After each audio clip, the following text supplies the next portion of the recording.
ស្ងោរសណ្តែកពណ៌សជាមួយនឹងសាច់ជ្រូក3ជាន់បងប្អូនចាបើម្ដាយខ្ញុំភាគច្រើនគឺគាត់ចូលចិត្តខសណ្តែកជាមួយសាច់ជ្រូក3ជាន់ចាខមានន័យថាដាក់ស្កររៀងច្រើនបើស្ងោរដាក់ស្ករតិចបងប្អូនចាតំណងណាស់បងប្អូនហើយចាហើយសណ្តែកគឺយើងហូបទៅល្អសម្រាប់សុខភាពបងប្អូនចាម្ល៉េះហើយខ្ញុំក៏លើកយកមកហូបមួយមុខនេះមកចែកជូនបងប្អូនចាខ្ញុំមិនបានដូចថារៀបចំគ្រឿងអីឲ្យបងប្អូនឃើញទេអញ្ចឹងចាប់ដើមធ្វើគឺបង្ហាញយកតែម្ដងបងប្អូនចាខ្ញុំទិញសាច់ជ្រូក3ជាន់ហ្នឹងកន្លះគីឡូចាមើលទៅដូចថា3ជាន់ហ្នឹងរៀងល្អបងប្អូនចាទិញកន្លះគីឡូមកកាត់ជាដុំធំហើយយកវាមកចៀនចាដាក់ប្រេងឆាបន្តិចកុំឲ្យវាដូចថាឈ្ងៀមឆ្នាំងអញ្ចឹងបងប្អូនចាហើយបានយកសាច់ជ្រូកដែលកាត់រួចហ្នឹងយកទៅចៀនបងប្អូនចាយកទៅចៀនវារៀងកឡាតមានន័យថាដូចថាឲ្យស្រស់ទឹកបងប្អូនចារៀងឈ្ងុយដែរបើសិនជាយើងចៀនទៅហើយយើងទៅយកទៅស្ងោរបងប្អូនចាហើយបងប្អូនយើងមួយចំនួនក៏គាត់ដូចថាមិនបានចៀនដែរគាត់ដូចថាស្ងោរសាច់ជ្រូកស្រស់តែម្ដងចា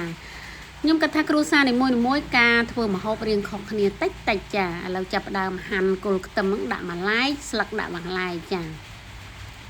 រីឯខ្ទឹមសនេះខ្ញុំដូចថាចិញ្ច្រាំវាឲ្យម៉ត់ទៅយកទៅឆាជាមួយនឹងសាច់ជ្រូកដែលកំពុងចៀនហ្នឹងបងប្អូនចា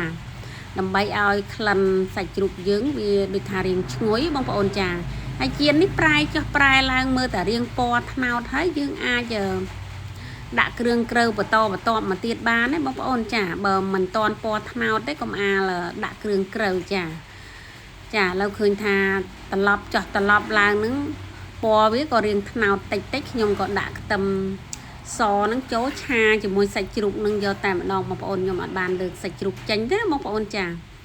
ឆាខ្ទឹមសហ្នឹងជាមួយសាច់ជ្រូកហ្នឹងឲ្យឈ្ងុយចាឈ្ងុយជាមួយនឹងសាច់ជ្រូកចាសម្ដាក់គ្រឿងផ្សេងទៀតបើសិនជាខ្ទឹមសមិនទាន់ឈ្ងុយទេវាអាចនឹងដែតទេបងប្អូនពេលដាក់ទឹកទៅចានេះជាស្ករត្នោតចា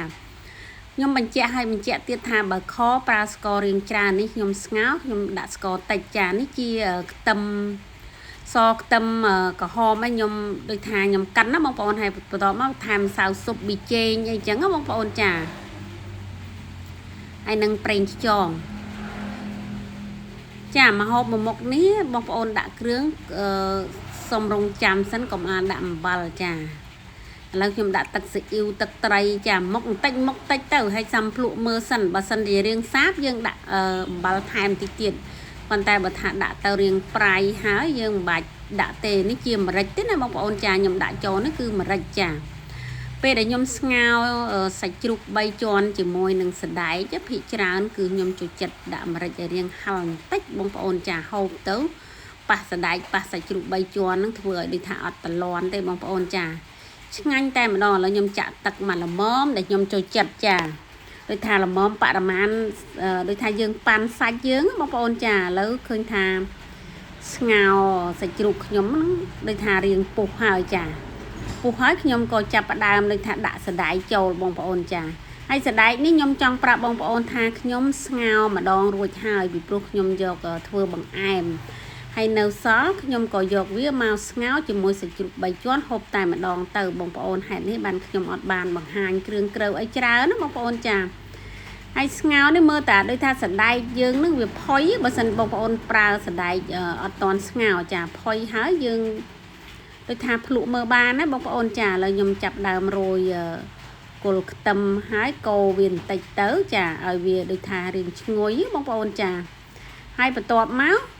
យើងភ្លក់មើលទៅរសជាតិសាបប្រៃផ្អែមអីយើងបន្ថែមបន្ថយទៅតាមនឹងទៀតបងប្អូនចាសម័យនេះភាគច្រើនណាបងប្អូនយើងមួយចំនួនគាត់អត់សូវចូលចិត្តផ្អែមទេចាគ្រួសារខ្លះគឺគាត់ដូចថាហូបសាបចាគាត់គិតអំពីសុខភាពអញ្ចឹងបើយើងធ្វើយើងថែមថយទៅតាមហ្នឹងទៅណាបងប្អូនចាអាចភ្លក់មើលយើងចង់ប្រៃយើងអាចថែមបន្តិចទៀតទៅអំបិលបើយើងចង់សាបយើងមិនបាច់ថែមទេបងប្អូនចា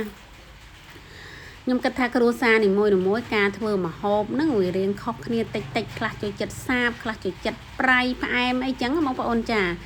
ឡូវឃើញថាស្ងោរសណ្តែកជាមួយនឹងសាច់ជ្រូក3ជាន់របស់ខ្ញុំឆ្អិនហើយបងប្អូនតំណងណាស់ចាគ្រួសារខ្ញុំចូលចិត្តហូបបងប្អូនចាវីដេអូខ្ញុំមានតែប៉ុណ្្នឹងអរគុណជម្រាបលា